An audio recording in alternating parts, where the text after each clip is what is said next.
I bet you've never heard of a country that was literally dissolved and then put together on the map. Or a revolutionary president who renamed his country the Land of Incorruptible People, only to be assassinated by his right-hand man. Well, that's all about to change today because we're taking a nosedive into the epic world of Burkina Faso, starting with its intriguing history, of course. So Burkina Faso is a landlocked country, right in the heart of West Africa, that popped up, in a sense, way back, specifically around 3600 to 2600 BC. That's when the first farming settlements emerged in this region. Can you imagine? People were just learning to grow their food, making this a foundational hub for life in West Africa. Fast forward a few thousand years to about 800 to 700 BC, and that's when they figured out iron smelting and production. This then led to bigger civilizations, like the fascinating Bura culture between the 3rd and 13th centuries AD, known for its cool terracotta figures. But the real power players for centuries were the Mossi Kingdoms, starting around the year 1000 and lasting all the way until 1896. These kingdoms dominated the upper Volta River region. They were a force to be reckoned with, especially the largest one, the Kingdom of Ouagadougou. And by the 1700s, the Mossi had beefed up their military and economic muscle, making them regional heavyweights. Now, you know what happens next. In the late 19th century, the scramble for Africa began. So, by 1896, France invaded, defeated the Mossi, and declared it a French protectorate. Then, by 1898, France had pretty much finished its conquest, and the region's modern borders were finalized, giving us the rough shape of the country we see today. But conquest is one thing, and control is another. So, from 1915 to 1917, the French faced a fierce uprising, namely the Volta-Bani War. Rebels, sometimes numbering between 15,000 and 20,000 fighters, put up a massive anti-colonial resistance before the French army finally suppressed the insurgency. And after the war ended, what did the French do next? They formally created the new colony of French Upper Volta in 1919. But the thing is, the colony didn't even last, because in 1932, France dissolved it, splitting the territory between 3 different colonies. But that's not even the end of it. Following intense anti-colonial agitation after World War II, France had a change of heart. So in 1947, they revived the colony of Upper Volta with its original borders. Still, the people's desire for self-determination was too strong to ignore, and the push for self-rule continued. Then finally, in 1958, Upper Volta gained self-government. But it wasn't until August 5, 1960, that the dream was fully realized.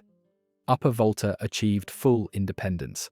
And just when you think everything was going right, just 6 years later, in 1966, the first of many military coups deposed the president, ushering in a long period of military instability. So, the cycle of coups continued, leading us to one of the most iconic figures in African history, Captain Thomas Sankara. If you're not familiar with him, Sankara is a Revolutionary Army captain who came to power after the counter-coup in 1983. He was a true force of nature, immediately launching ambitious reforms like nationalizing key industries, starting mass vaccination campaigns, and improving women's rights. In fact, he was the one who famously rejected foreign aid, saying, "He who feeds you controls you." And here's the biggest change. In 1984, he officially renamed the country from Upper Volta to Burkina Faso, which means the Land of Incorruptible People. But like many revolutionaries, Sankara's time was tragically cut short. Because in 1987, he was killed in a coup organized by his own deputy, Blaise Compaoré. Compaoré then reversed many of Sankara's policies and held on to power for 27 years. The popular pressure eventually boiled over, and in 2014, following massive protests against his plan to extend his rule, President Compaoré finally resigned and fled the country. A transitional government took charge, but the stability didn't last, because in 2016, a tragic terrorist attack signaled the start of a devastating Islamist insurgency that spread across the country. And that brings us right up to the modern day, where things are still incredibly volatile. In 2022, the country experienced 2 military coups in 1 year. First, Lieutenant Colonel Damiba seized power in January, and then he was ousted by Captain Ibrahim Traoré in September, both citing the failure to deal with the jihadist threat. In the last couple of years, Burkina Faso has made some major diplomatic shifts too, notably expelling French special forces in 2023 and indicating a pivot toward developing military ties with Russia.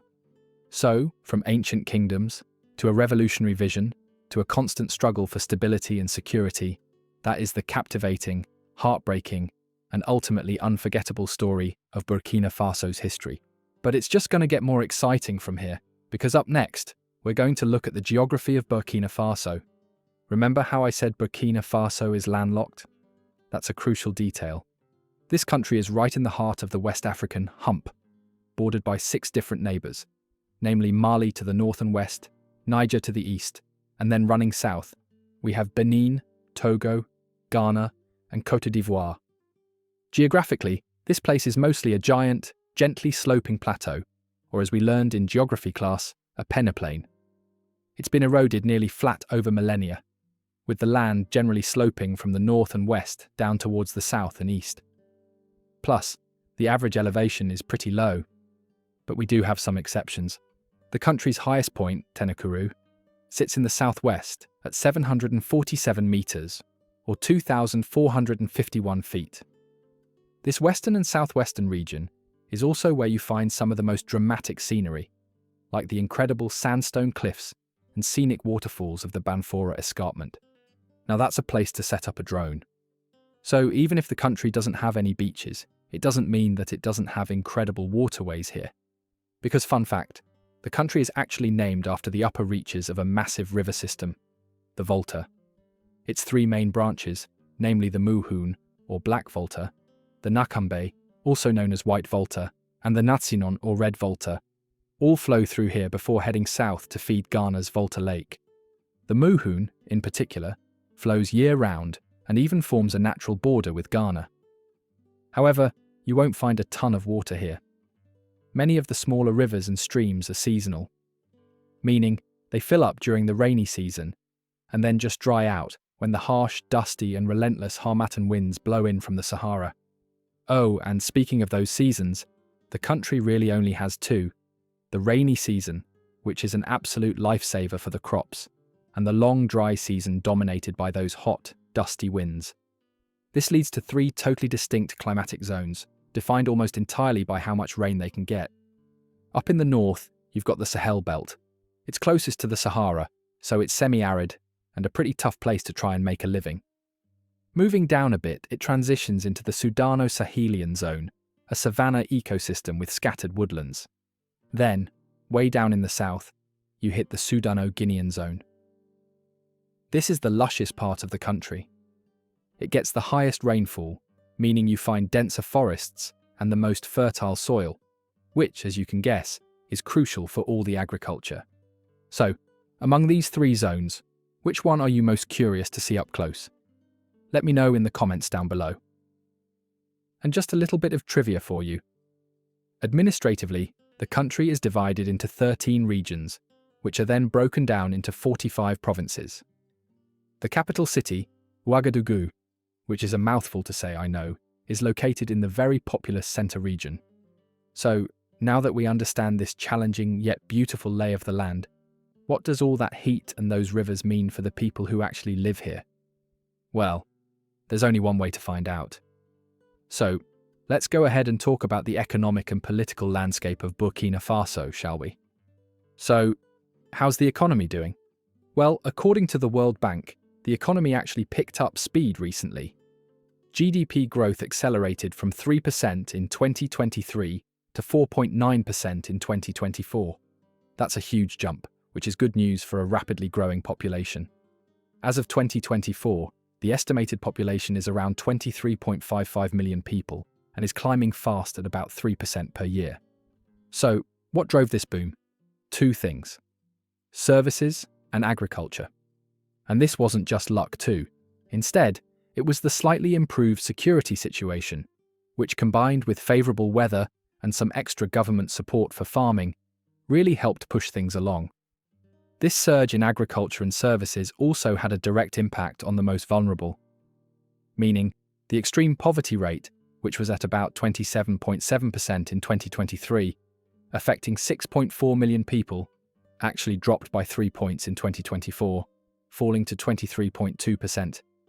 But even with that positive step, the number of people in poverty still remains over 5.5 million. Here's the thing though. When we measure a country's economic standing, we've got to be careful because those official numbers don't really tell the full story. Let me tell you why. World Economics estimates the true size of Burkina Faso's economy is actually massive when measured in purchasing power parity, or PPP. They're projecting a 2025 GDP of about $98 billion, which is a shocking 52% higher than the official estimates. So why the huge difference? Well, it comes down to two main things. One, the enormous informal economy, which is estimated to be about 31% of the country's total economic activity, and two, outdated data. Think about it. Burkina Faso is using a 9-year-old GDP base year, which massively undercounts all the recent growth.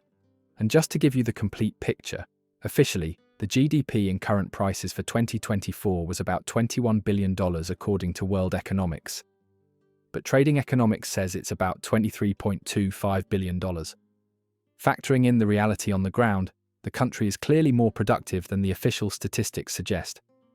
Over the long term, under a business-as-usual scenario, the GDP is projected to reach $58 billion by 2043, equivalent to an average growth rate of about 5.8%. That growth would push the GDP per capita up to $3,639 by 2043, which is actually above the projected average for low-income African countries. So, the potential is absolutely there.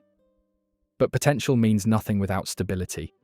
As you've seen earlier, this country has endured a turbulent history since its independence in 1960, marked by military coups and political instability. And now, the current challenge for the military government is maintaining the focus of its most recent development plan, restoring security, strengthening resilience, and transforming the economy. For the World Bank, one thing is perfectly clear. To unlock that huge potential, they absolutely need reliable energy.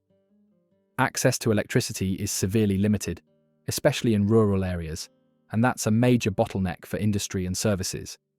If they don't fix that, it's hard to move beyond basic farming. Development experts have even run scenarios to see what policy changes would make the biggest difference. And the most important takeaway? An integrated approach, or what they call the combined scenario. This push across all sectors would increase the average growth rate to 8% and reduce the extreme poverty rate to just 2.6%, which equals about 1.1 million people by 2043, compared to 7.9% in the business-as-usual scenario. While the outlook is positive if things go right, the core challenge remains a political one.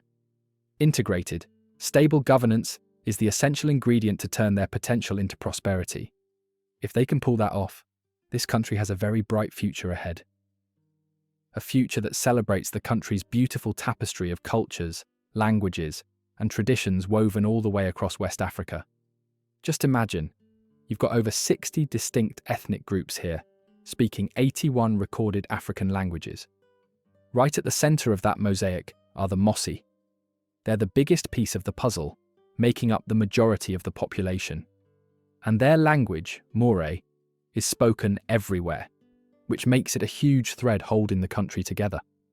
But when you move out from the middle, things get fascinating. Head out to the vast Sahelo-Saharan strip and you'll find the Fulani, or Peul. They represent less than 10% of the population, and their whole identity is built around being nomadic herders. They're primarily Muslim, and because they're always on the move, they've been masters of cultural exchange for centuries. Over in the east, we've got the Guermanche, who occupy one of the country's largest territories. Now, swing south and west. Here, culture is often tied to commerce. You'll find the Dioula. That name literally means traders in the Malinke language, and they've been the big commercial operators in West Africa for ages. Right there too are the Bissa, who are great farmers and are famous for making groundnuts a crucial part of their daily meals. In the lush, high-elevation southwest, you meet the fascinating Lobi. and you can spot their presence by their unique houses, called sukur. These square-shaped earthen dwellings were built for defense, so they're scattered across the landscape, making the whole area feel like one giant, continuous village with no clear center. How cool is that? The Lobi are farmers and potters, and, historically, they've been traditional gold diggers too. And you absolutely can't forget the West's Bobo. They make up about 4.8% of the Burkina Faso population. Not only that, but the West is also home to groups like the Senufo and the Gurunsi, who are excellent traditional craftsmen. Even the iconic desert dwellers, the Blue Men, the Tuareg nomads, have their southernmost roaming areas in the extreme north of Burkina Faso. So, with all these groups, how do they talk to each other? Well, French is the official language, which, you guessed it, is a leftover from their colonial days. It's spoken by 80% of the population for administration, but the real heartbeat is in the local tongues. The four big ones you'll hear most are Mouré, Fulfulde, Dioula, and Bissa. This vibrant mix of communities is held together by a culture of remarkable religious tolerance. The majority of the population is Muslim, while a decent chunk is Christian, mostly Catholic. But the really special part is that a huge number of people still practice animist or traditional indigenous beliefs, and they often blend those beliefs right in with Islam and Christianity. It's super common to see this mixing of faiths. And the freedom to practice your religion isn't just a law on paper. It's a deep-seated reality here. So, from ancient kingdoms and a legendary revolutionary to a landscape of towering cliffs and a dazzling tapestry of over 60 different cultures, Burkina Faso proves that the land of incorruptible people is truly one of the most resilient and captivating nations in West Africa. And as always, if you love this video, you're going to enjoy this next one.